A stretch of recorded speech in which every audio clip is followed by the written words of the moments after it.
నమస్తే సర్కార్ ఇండియాకు స్వాగతం.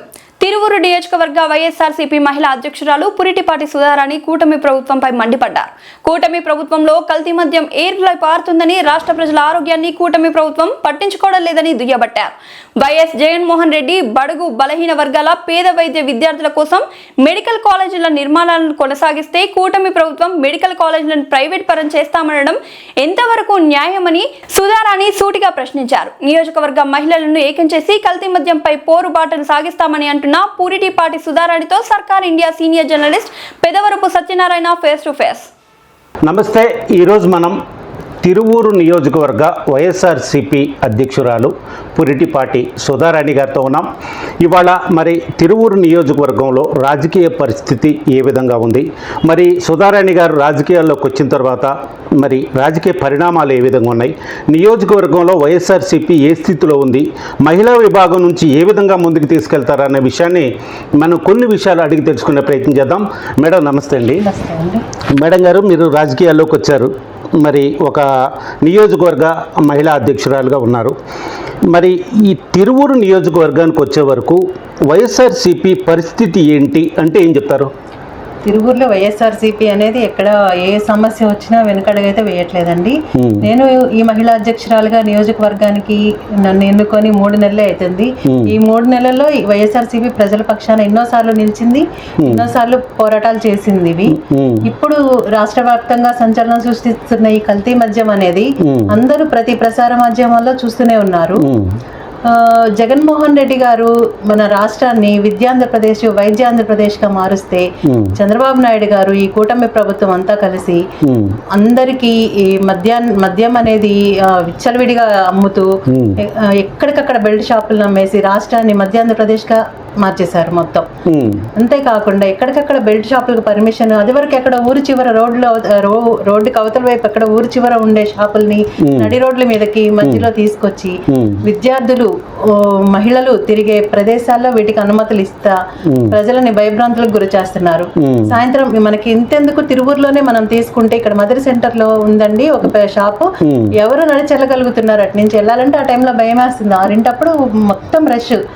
ఎంత మాలాంటి వాళ్ళు పెద్దవాళ్ళ మేమే వెళ్ళలేకపోతుంటే కాలేజీ చదువుకునే పిల్లలు వీళ్ళకందరికీ ఆటంకాలు ఏర్పడతాయి కదా. అయితే మేడం, ఇప్పుడు తిరువూరుకు వచ్చే వరకు మద్యం షాపులు మెయిన్ సెంటర్లోనే ఉన్నాయి అనే విషయాన్ని మీరు ప్రస్తావించారు. అయితే ఇదే ఒక మెయిన్ సెంటర్, ఫ్యాక్టరీ సెంటర్ అనే దాన్ని మీరు ప్రస్తావించారు. ఒక ఫ్యాక్టరీ సెంటర్ అనేదే కాకుండా దాదాపుగా అన్ని సెంటర్లో బైపాస్ కావచ్చు, ఇంకో కొన్ని సెంటర్లో కూడా మరి ఈ బ్రాందీ షాపులు ఉండటం జరిగింది. ఇక బెల్ట్ షాపులు అనేవి విపరీతంగానే ఉన్నాయి. ఈ పరిస్థితుల్లో మరి మద్యం మీద మహిళా నాయకురాలుగా మీరు పోరాటం బిగించేశారు. రేపు ఈ పోరాటం ఏ విధంగా ముందుకు సాగుద్ది, మరి ఈ ఉన్న మెయిన్ రోడ్లో ఉన్న బెల్ట్ షాపుల విషయంలో మీ స్పందన ఏంటి అంటే ఏం చెప్తారు? జగన్మోహన్ రెడ్డి గారు ప్రభుత్వంలో ఉన్న సుభిక్షత ఇప్పుడు లేదండి.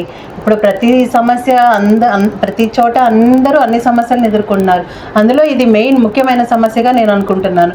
ఎందుకంటే ఈ కల్తీ మద్యం అనేది ప్రజల ప్రాణాలతో చెలగాటం ఆడేది. ఇది ఇంకోటి అంటే అది వేరు. ఇది ప్రజల ప్రాణాలకి అపాయం కలిగించేది. అట్లా కల్తీ మద్యం తీసుకున్న వాళ్ళు ఎవరైనా సరే, వాళ్ళ ఆడవాళ్ళు కానీ మహిళలు కానీ పిల్లలు కానీ రోడ్డును పడే పరిస్థితి ఎదుర్కోవాల్సి వస్తుంది. కుటుంబాలు ధ్వంసం అవుతాయి అన్నమాట. ఇది ఎక్కడ నుంచి మొదలైందనే దానికి చంద్రబాబు నాయుడు గారు ఇక్కడ చిత్తూరు జిల్లా తంబళ్లపల్లి అనే నియోజకవర్గానికి చెందిన జయచంద్రారెడ్డి, ఆయన బావమరిది గిరిధర్ రెడ్డి అంట, వీళ్ళందరూ స్టార్ట్ చేసినది చిత్తూరు జిల్లా నుంచి అన్ని జిల్లాలలో ప్రవేశపెట్టి ఇక్కడ మన ఇబ్రహీంపట్నం దాటి తిరువూరు వరకు వచ్చిందని నా అభిప్రాయం. డైరెక్ట్ గా అందరూ పట్టుకున్నారు. వీళ్ళకి అసలు ఈ దోషులుగా వీళ్ళు ఇంతవరకు శిక్ష పడిందో అక్రమ మద్యం అనేది కూటమి ప్రభుత్వమే తీసుకొచ్చింది అనే దాన్ని మీరు స్పష్టంగా చెప్తున్నారా? స్పష్టంగా చెప్తున్నానండి. ఇంకెవరి వల్ల అది అవ్వదు. ఎందుకంటే ఇప్పుడు రాజ్యాంగం ఎట్లా ఉంది, వీళ్ళకి కొమ్ము కాస్తుంది. ఇలాంటి వాళ్ళు తయారవుతున్నారు అంటే సంపద సృష్టిస్తామని ఇలాంటి వారి వెనకాల ప్రభుత్వ పెద్దలు లేకపోతే ఎక్కడికక్కడండి ఎక్కడ ఒక సేమ్ అసలు బాటిల్ ఎలా ఉంటుందో అదే స్థాయిలో ఆ బాటిల్ కి సీల్స్ వేసి పర్ఫెక్ట్ గా సీల్స్ వేసి అదే లేబుళ్లతో బయట మార్కెట్లోకి ఇవి ఇంత పకడ్బందీగా వస్తున్నాయి అంటే ఇది తయారు చేసే వాళ్ళైతే సామాన్య వ్యక్తులైతే కాదు. అయితే మేడం, మద్యం మీద ఇంత అవగాహన అనేది పెంచుకున్నారు. మరి మద్యం మీద పోరాటాన్ని బిగిన్ చేశారు.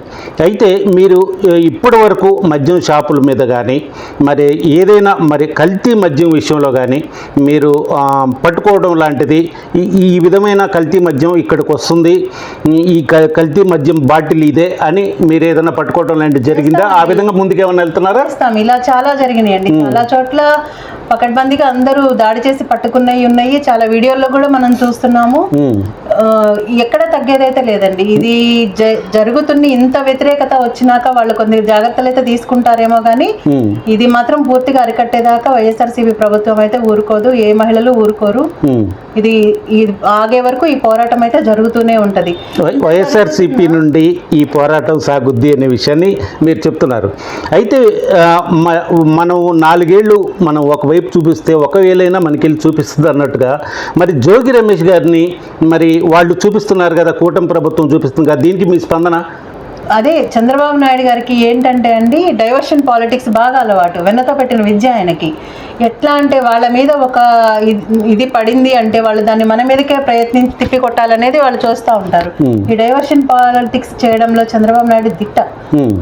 ప్రతి దానికి ఇప్పుడు మనం కల్తీ మద్యం గురించి అడుగుతున్నాం కాబట్టి వాళ్ళు మన వైఎస్ఆర్సీపీ ప్రభుత్వంలో 30,000 మంది కల్తీ మద్యం తాగి చనిపోయారనే ఇది మన మీద వేస్తున్నారు. వాటిని ప్రశ్నించే అధికారులు జోగి రమేష్ గారు కానివ్వండి, ఎవరైనా వాళ్ళ మీద వీళ్ళు అక్రమ కేసులు పెట్టడానికి చూస్తున్నారు. ఇప్పుడు జరుగుతుంది అదే. వాళ్ళకి ఎందుకండి అంత భయం? అది నిరోధించాల్సినది వాళ్ళే ఉండాలి. మరి అట్లా వాళ్ళని ఇట్లా దొరికిన దొంగలని పట్టుకోకుండా వేరే వైఎస్ఆర్సీపీకి చెందిన నేతలను అరెస్ట్ చేయడం ఏంటి? వాళ్ళు ప్రశ్నించినందుకే కదా ఇవన్నీ. ఇది చూస్తూ ఎవరు ఊరుకోరండి. అయితే వైఎస్ఆర్సీపీ అనేవి పెట్టడం చాలా తప్పది.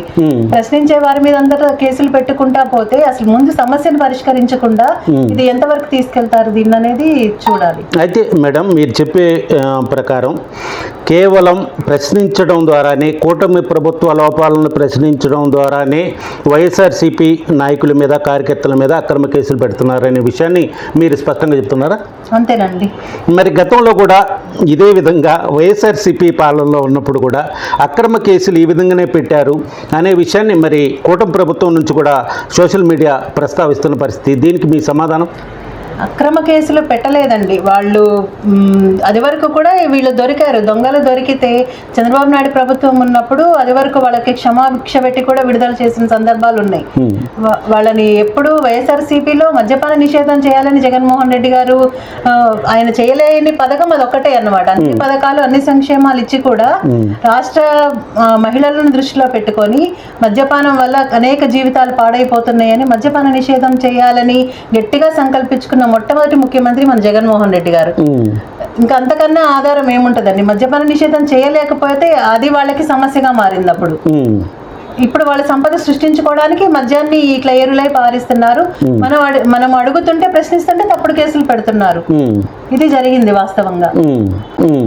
అయితే మేడం, మనం తిరువూరు నియోజకవర్గం వచ్చే వరకు సరే, తిరువూరు లోకల్గా ఉన్న మద్యం షాపుల మీద వరకు మీరు మాట్లాడారు, బాగానే ఉంది. అయితే నియోజకవర్గం మొత్తం కూడా బెల్ట్ షాపులు విపరీతంగా ఉన్నాయనే విషయాన్ని కూటమి ప్రభుత్వంలో వాళ్ళే గతంలో ప్రస్తావించిన పరిస్థితి ఉంది. మరి ఈ పరిస్థితుల్లో నియోజకవర్గంలో పూర్తిగా మహిళా నాయకురాలుగా మీరు ముందుకెళ్తున్నారు. మరి ఈ మద్యం మీద పోరాటం చేస్తున్నారు. ఈ బెల్ట్ షాపులపై మీ స్పందన ఏంటి అంటే ఏం చెప్తారు? బెల్ట్ షాపుల మీద స్పందన ఏంటంటే ఇందాకే చెప్పాను కదండి, ఇప్పుడు ఇది మా ఇంటి దగ్గరలోనే ఇది ఉన్నాయి, ఒక షాప్ ఇక్కడ ఉంది. నేనే భయపడుతున్నాను అంటే అట్లా ఎన్ని ఉన్నాయో మరి తిరువూరులో, అవన్నీ వాటి మీద మేము ఎప్పుడైనా అంటే చేసే కార్యక్రమం మేము తప్పకుండా చేస్తామండి. అయితే నేను అనేది ఏంటంటే మేడం, నియోజకవర్గంలో దాదాపుగా అన్ని గ్రామాల్లో కూడా బెల్ట్ షాపులు నడుస్తున్న సందర్భంలో గ్రామంలో ఎక్కువగా, గ్రామాల్లో ఒక బజార్కి 2 బెల్ట్ షాపులు నడుస్తున్నాయి అనేది ఒక సమాచారం. ఈ పరిస్థితుల్లో మీరు గ్రామ స్థాయిలో ఏమన్నా మహిళా నాయకురాలుగా మరి ఉద్యమాన్ని ఏమన్నా తీసుకొచ్చే అవకాశం ఉందా? గ్రామ మహిళల నుంచి ఏమన్నా మరి ఈ బెల్ట్ షాపులపై ఒత్తిడి చేసే అవకాశాన్ని ఏమన్నా అవకాశం ఉందా? మొన్న చూశారు కదా మీరు, మేము చేసిన ధర్నాకి ఎంత మహిళల నుంచి స్పందన వచ్చిందో ఈ తిరువూరు ప్రజలందరూ గమనిస్తూనే ఉన్నారు.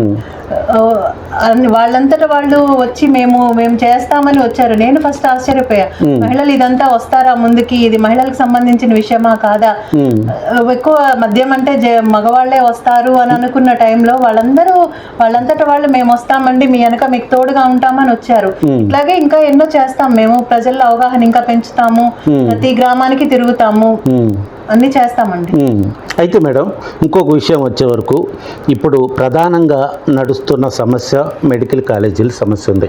ఈ మెడికల్ కాలేజీలు వచ్చే వరకు కూటమి ప్రభుత్వం ప్రైవేటీకరణ అనేది దాని దిశగా ముందుకెళ్తున్న పరిస్థితుల్లో మరి మీరు కూడా వైఎస్ఆర్సీపీ నుంచి ప్రైవేటీకరణ వ్యతిరేకిస్తూ కొన్ని గ్రామాల్లో కార్యక్రమాలు చేస్తూ ఉన్నారు, ముందుకెళ్తున్నారు. దీని ప్రభావం వైఎస్ఆర్సీపీ నుంచి ప్రైవేటీకరణ నిలుపుదల అనే దాని మీద మీరు వెళ్తున్న ప్రభావం ఎంతవరకు సఫలీకృతం అయింది అంటే ఏం చెప్తారు? సఫలీకృతం తప్పకుండా అవుతుందండి. జగన్మోహన్ రెడ్డి గారు గెలిచినా ఓడినా ప్రజలందరి మధ్యలోనే ఉన్నారు. ఆయన ఎప్పుడూ ప్రజల కోసమే పోరాడుతున్నాడు. దేనికి పబ్లిసిటీ కానీ ఏమీ చేయలేదు వాళ్ళలాగా. ఎందుకంటే ప్రజలకి కావాల్సింది ముఖ్యంగా ఏంటి, విద్య వైద్య అనేది ఆయన ముఖ్య లక్ష్యం అది.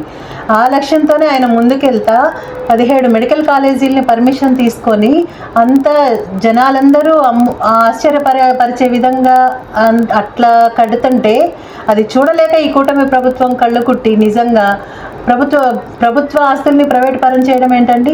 ఎంతోమంది మెడికల్ కాలేజీల్లో కోట్లు ఖర్చు పెట్టి మెడికల్ సీట్లు కొనుక్కోవాల్సిన దుస్థితిలో ఉన్నాం మనం ఇప్పుడు. ఎక్కడో ఉక్రెయిన్, రష్యా అటెళ్ళి పిల్లలు వైద్య వృత్తిని అభ్యసిస్తుంటే మన పిల్లల గురించి ఆలోచిస్తా, మన రాష్ట్రం గురించి ఆలోచిస్తా ఇన్ని చేసిన జగన్మోహన్ రెడ్డి గారు అవి ప్రైవేట్ పరం చేస్తారంటే ఎలా ఊరుకుంటారండి?